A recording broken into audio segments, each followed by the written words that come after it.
Welcome to this Q&A video. Last week I invited Patreon supporters to submit questions that I would guarantee to answer, and then viewers of Friday's roundup video where I'd do as many as I could fit in the time.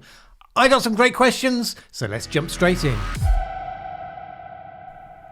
Your attacks on media bias seem to focus almost exclusively on the BBC. Do you think the media as a whole are doing a good job? Just about everyone with an opinion thinks the media are biased against them. That suggests that the bias is on a spectrum at least. I've certainly criticised the mainstream American media for their astonishing, and I mean truly breathtaking bias during the whole of the Trump era really, but certainly in the months leading up to the 2020 election. I focus on the BBC a few times because they, amongst all of them, are supposed to uphold the non-partisan rule. Publicly funded but independent of government, that brings a particular responsibility of trust. But look, I get a lot of my core information from mainstream news sources, and most of it stands up when it's checked out. There is a subcategory of politically sensitive news that is most likely to be distorted or selective. There are lots of good journalists with integrity, as well as the ones that have very little shame whatsoever. Yeah, the trick is telling them apart. As to your second comment, it's one of those standard lines that says if both sides think that they're against them, then they're probably getting it about right. I don't think that's always true. In the UK, if you draw up an objective measure of policy positions, there is little doubt that the BBC consistently trends to the left. BBC journalists have attested to the fact that the culture internally is all to the left, to the universal devastation in the BBC offices when the Brexit vote happened. And indeed that's what led Andrew Neil, who is not of the left, to leave to form GB News, which is there to provide an alternative. In that specific case, people on the left arguing that BBC are right-wing are really showing how unaware they are of just how far to the left that they have drifted. It isn't in itself an indicator of the organisation's lack of bias. On a related theme, with mainstream media so left progressive leaning in their journalism, how can average people get enough authentic data / information on alternative yet fact-based views so that they can make up their minds about various issues? I myself turn to your channel for just that very thing, but why can't the public have newspapers or mainstream broadcast that fairly and with good grace presents both sides without being accusatory or disrespectful to either side? In the US, this has become a particular problem because with the media dividing into openly partisan positions, you end up with a population that doesn't just disagree on policies, but increasingly disagrees on even their version of reality. I have an app on my phone called Ground News, which shows some of the most recent headlines where the political polarisation is most evident in terms of which outlets are reporting it. It shows items where there's a blind spot to the left, so just the right-wing outlets are reporting it, and then items where the blind spot is to the right, along with a few that get reported by both, but perhaps with very different spin. And it shows you how blatant a role they play in filtering the news through a very specific perception filter. So take this story, for instance. Joe Biden making a speech where he makes a joke about the audience not laughing at his jokes. The left take on the event. Biden hails class full of fierce patriots in Coast Guard commencement speech. Whereas the right's take on the event. Biden insults Coast Guard class of 2021, calls them dull, quotes Mao Zedong. And just seeing those sort of split headline versions can start to train you to understand how the headline writers not just represent an event, but try to shape your perceptions of the event in the way that they do it. And it's like all of these things. Look, the world is how it is. We could wish that we could be protected from it. More realistic is that we train ourselves to be resilient in the face of it. We learn to spot the bias and to adjust for it. We learn which sources consistently prove robust, which ones live in an alternative universe, and that is more effort than most people feel that they should have to make. And, they're right, but it is what you have to do. If renewables are so cheap and getting cheaper than coal and eventually gas, why are poor countries and China continuing to use them? Thanks. China is of course doing both. It's expanding energy at such scale as it brings its huge population into the middle class that it needs everything it can get. So more coal, more renewables. If it was a simple equation, you'd say surely they'd be doing only whichever one was cheaper. But of course it's never a simple equation. As to your wider question, all of this is situational. It may be cheaper and convenient for Britain to buy new wind turbines to put offshore the Scottish coast and to plug into the pre-existing electricity grid, but if you're in Africa, you have completely different environments and infrastructure that you're dealing with. Equipment that runs on fossil fuels is easy to come by, relatively cheap. In the absence of a sophisticated grid structure, it can be relatively portable. There's always a degree of inertia as well. People use what they're familiar with, and it takes time for them to adapt to market signals when it comes to long-lasting infrastructure choices. You know, we're not talking about buying new clothes. A lot of time and energy goes into how you shape your infrastructure. Fossil fuels have been so good in the past because they are energy dense and portable. Many of those features remain attractive in many developing country environments, although some of the big cities, they won't miss the air pollution when they're gone, let's face it. Plus, there have been all sorts of international grants to help them build their energy infrastructure. And indeed, you hear environmentalists complaining about how we're subsidising fossil fuels, and that's often the form that subsidy takes. Now, those subsidies are starting to be reduced now. They'll begin to switch them to incentivise the move to reduced carbon fuels rather than to provide resistance to it. If you're a poorer country getting foreign aid to help you develop your energy infrastructure, then you're generally going to go in the direction that's going to deliver the aid. The risk will be if outside countries seek to push energy choices on developing countries that actually aren't the best fit for their situation. Some of the big countries are infilling the gaps left in their own variable power sources with nuclear power and hydrogen, both of which are in the earlier stages, are more expensive forms of energy. Those countries won't tolerate rolling power cuts. And we need to make sure that those sorts of downsides don't get pushed onto developing countries just because they end up with no choice. Is the British Empire to blame for the world's ills? Is it our responsibility as a nation to put things right? No. The next question. Oh wait, you want more? Alright. The British Empire was just the most recent of a long list of empires. Because that was the way that the world worked for more of human history by far than the current position of the well-defined nation states. Life in the past, yes, was brutish, nasty and short for a lot of people and for a lot of reasons. Well-managed systems tended to improve people's lot. Sometimes such systems came from city-states, sometimes from the earliest nation-states, the formative beasts, sometimes from benevolent or effective monarchs, although they were in the minority, and very often it came from empires. As the Monty Python sketch pointed out, we did well by the Roman Empire, so long as we weren't actually being trashed, because that also happened rather a lot. And the fact that we benefited by the roads and the aqueducts and all the other things didn't justify the trashing. The Mongol Empire delivered plenty of, rape and pillage, but also established trade routes and prosperity that had not been seen before. The Ottoman Empire, all of them. The British Empire, in common with all the others, did some pretty unpleasant things. And I mean, despicable things. The history of what human beings often do when they take complete power over other people. But it also took the lead in abolishing the old order. It came up with the Industrial Revolution that supercharged the development of the planet in terms of removing people out of poverty. It abolished slavery, which we'd already discussed. India, which at times suffered grievously under British rule, nevertheless kept and values the British form of administration and civil society, like the Roman roads and the aqueducts. None of it justifies or excuses the despicable bits, but they are part of the balance sheet. There is a balance sheet. If you want to spend all your time adding up the demerits and pretending the merits didn't exist, of course you can. And of course that's very fashionable right now.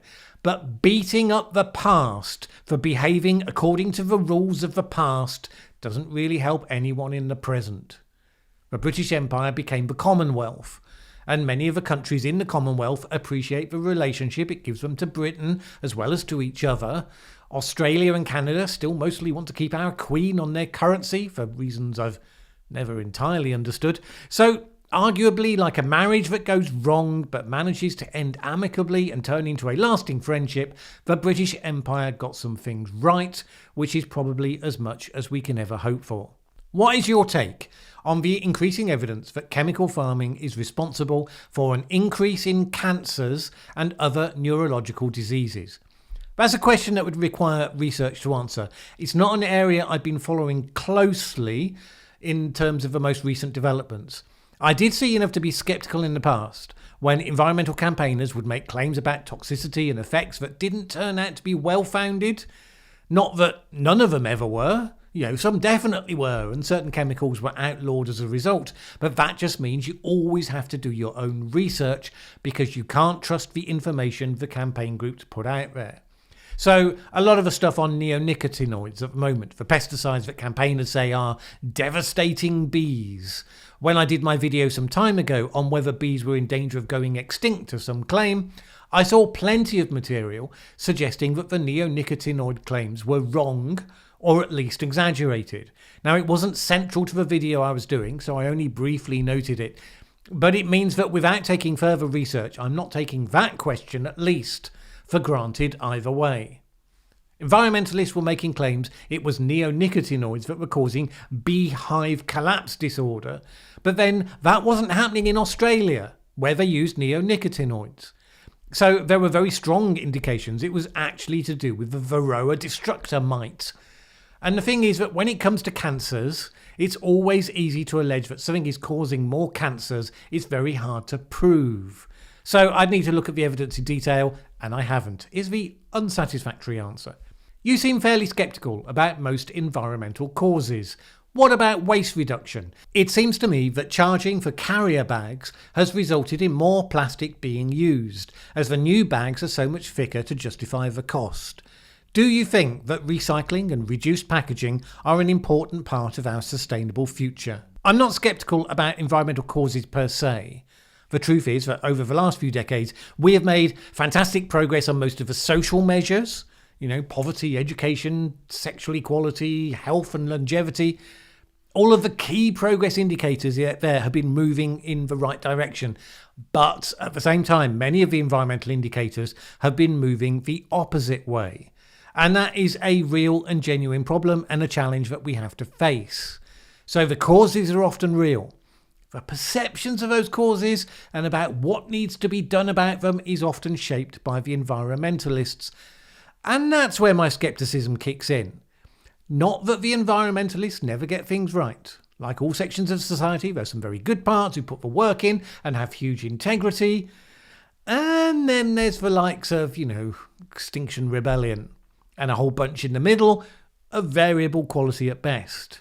Campaigners believe what they prefer to believe, they cherry-pick the evidence to support their positions, they come up with simplistic solutions for complex problems, and they take self-contradictory positions across different issues. All sorts. So, you mentioned plastic and packaging. Let's take that as an example. A lot of the environmentalists are now just against plastic, and they are just against packaging per se. I've done numerous interviews, some of which are on this channel, with heads of sustainability for the big corporations. They followed the push from the environmentalists to reduce plastic packaging. Like the retailer Iceland, they tried selling vegetables loose that they previously sold in plastic packaging, and their sales dropped by a third when they did so. Not only that, but if you also care about food waste, you can't be uniformly against plastic packaging because for a number of products you can't have the length of shelf life without it. So, logically, the problem isn't plastic and the problem isn't packaging, it's plastic that ends up in the wrong place. Nothing says that if you have a plastic bag it's inevitable that it has to end up in the ocean, for instance. And it's also about unnecessary packaging and use of resources. Lots of companies have reduced the quantity of material in their packaging. They found ways to do what they need without using so much material. All of that is progress. Thicker plastic bags for more money are fine though. The thicker bags just means you can reuse them. And the cost encourages people to reuse them, so I think that ends up as a positive. Bag use in the UK dropped by 59% when charges were introduced. And it's part of a process, changing expectations and behaviours. I have 5 or 6 canvas shopping bags. I end up reusing them over and over. During the pandemic, I've done shopping for a couple of very good friends who have been sheltering in my village. When I deliver the goods in a plastic bag, disappears. When I deliver them in one of my canvas bags, then they always pass that back to me the next time. I never asked them to do that. It just seems the right thing to do. And that's just one of those subtle ways of moving people into that mindset, one step at a time, I reckon. All right, on a similar theme. How much is the government's strong-arm tactics to get us to recycle about control rather than genuinely trying to help the environment? Since here in Scotland we regularly observe different coloured bins all being tipped into the same bin lorry, I am now hugely sceptical and no longer even bother that much where I stick my recycling, as I'm not keen on following rules for no reason. You're obviously right to be sceptical, although I don't think it has anything to do with control per se. I think it's simply local authorities taking the cheapest route to get rid of a problem rather than meeting the promises they made to solve the problem. The exposure over recent years of how much plastic that used to get sent to China for recycling ended up being burnt or indeed chucked into the ocean. Personally, I keep separating waste because the pressures are on the systems to improve. Some have already done so. Yours may be one of them. I know that some forms of waste do get recycled and reused. The most difficult area is plastics. If you don't separate your waste, then it will definitely never improve. If you do, then when the system is fixed, then it just slots back into place. But cynicism is a natural reaction to the news that actually what often happens isn't supposed to be what is alleged to happen. And we're going to see more of those gaps in the coming decade for sure. Prior to Europeans arriving in North America, there were millions of ruminants, such as bison and deer, ruminating away on the prairies and in the forests. Now that they have been replaced by domestic cows and sheep, has the amount of methane produced changed? And if not, why are farm animals getting such a bad press, as before the Industrial Revolution, ruminants were much more common in the wild globally than domestic animals now? Well, thank goodness we don't have all those animals ruminating all over the place anymore. Disgusting. The point is that the amount of methane produced by cattle is really only an issue if it's increasing. When you had your herds of bison sweeping majestically across the plain or whatever it is they did, they were pretty much in balance with their environment. Basic Malthusian forces would keep them at a relatively static number.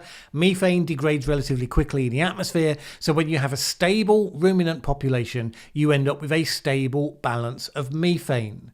It is degrading out of the atmosphere at the same speed as it's being added. The growth of the human population worldwide, the expansion of domestic cattle to keep pace worldwide, will have led to an increase in methane because of the sheer numbers.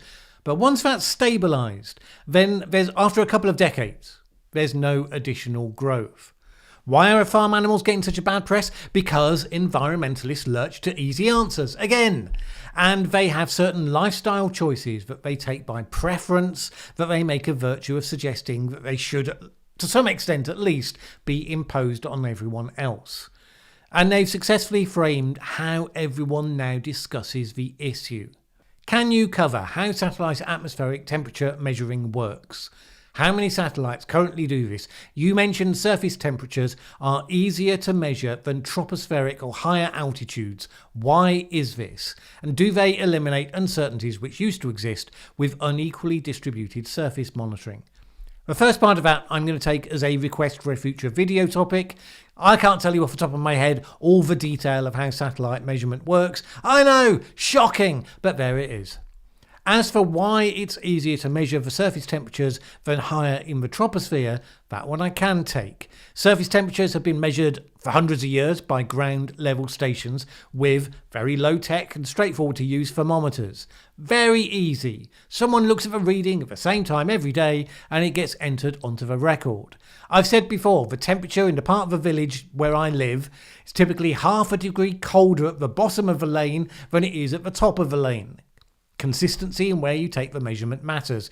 Now, for the upper troposphere, through most of human history, how were you going to measure the temperatures? Well, it would be with weather balloons. Can you get the exact same spot? Obviously not. Can you get even the same elevation? Not easily. And then with satellite measurement, what you're trying to measure, subtle variations with this big hunk of metal that is flying across the surface of the air at a rapid rate. You have to build a computer model on how you interpret the data that takes account of any orbit decay and multiple other factors. It is amazing what we can do with that. Nobody would say it was easier than reading a thermometer in your local station every day. As for do they eliminate uncertainties from unequally distributed surface monitoring, to a large degree, yes. They do this by gridding how the measurements are calculated together. I mentioned this in a previous video. I would like you to deal with what the latest evidence is for heating homes via some form of heat transfer, either from the ground or air. Some friends of mine, very eco-conscious and skilled, abandoned the idea of heat exchange from the ground as evidence was beginning to show that a permafrost could result. Again, I'm going to have to take that as a request for a future video. I'm not aware of a problem that you're suggesting. If your friends are telling you that there's emerging evidence, if you can get them to give you a reference that I can look at, I'd be happy to look at it. A lot of such evidence turns out to be not wholly robust, so I'd always want to reserve judgment until I'd seen what there was. You once did a video on how governments use psychology. Are we being manipulated? So I would like to hear your views on scientists who use such tactics. Apparently, members of the Scientific Pandemic Influenza Group on Behaviour have expressed regret about the unethical methods. That last one is a reference to quotes from a new book on the subject, A State of Fear by Laura Dodsworth, which is on my to-read pile. Now, you may think it's utterly weird, but part of me feels somewhat encouraged. I think when you look at the minutes of the meetings, look at the characters concerned, they did what they did thinking it was the right thing to do, that it was the way to reduce deaths. You know, that road to hell with all the good intention paving, you might say, and yes, indeed. And the fact is that as the dust is settling, we are becoming aware of what they did. And by we, I mean the mainstream commentators, because obviously we were talking about it long ago. And the people responsible are looking back at what was done with a dawning realization that it crossed the line, which is great because it means the line is still there. I don't mind if we make a mistake trying to do the right thing, so long as we learn from the mistake. Should we be demonising the puppet masters for the negative consequences of what they did? Demonising, no, but there does have to be accountability because there has been damage done. Properly considered with due process and all the arguments heard. If a process of painful reflection means that it becomes unacceptable to do the same again, then it will have been worth it. The real underlying problem is that we have become so risk-averse as a society, and there's plenty of evidence that didn't just start in the last 2 years. Panic in the face of problems is now the default, regardless of whether someone's trying to stoke it up or not, which is what makes us especially vulnerable to such techniques. And I'm not sure how we emerge from that without, something like another world war coming along to give us all perspective. So it might well be this is the problem we prefer to grapple with than, that one. Every generation has to grapple with a problem. It would be nice if it wasn't a hot war between China and America. If and when voting becomes compulsory in the UK, should there be an option to choose none of the above, to register either no confidence in the choice of candidates or lack of faith in the political system? I personally doubt it will ever become compulsory in the UK, but there's always an option of none of the above, which is to spoil your ballot paper. The system I prefer would be one where you had reopen nominations, where if reopen nominations, or RON, gets more votes than any of the other candidates, then the election has to be run again with new candidates. If they'd had that system in the 2020 US election, You have to wonder how that might have played out. Vote for Ron posters could easily have outnumbered all the others.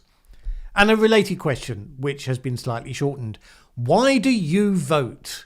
You know that your individual vote will almost certainly make no difference. A rational analysis would be that your time is better spent doing something else. It is therefore irrational to vote. Well, rationally speaking, if everyone takes your argument as a call to inaction, then the whole system collapses. In a population of 1 million, my vote would only count for 1/1,000,000th of the whole. But that is all it should count for. The argument that says if my vote can't carry much more importance and weight than that, then I'm not going to bother, it's basically a demand for disproportionate influence. I mean, that's what it is, right? You want the result to hinge on your choice specifically. Well, look, you can have disproportionate influence. You can become a parliamentary campaigner. Then all the effort and skill you put into your work may influence a lot more people to vote in a certain way.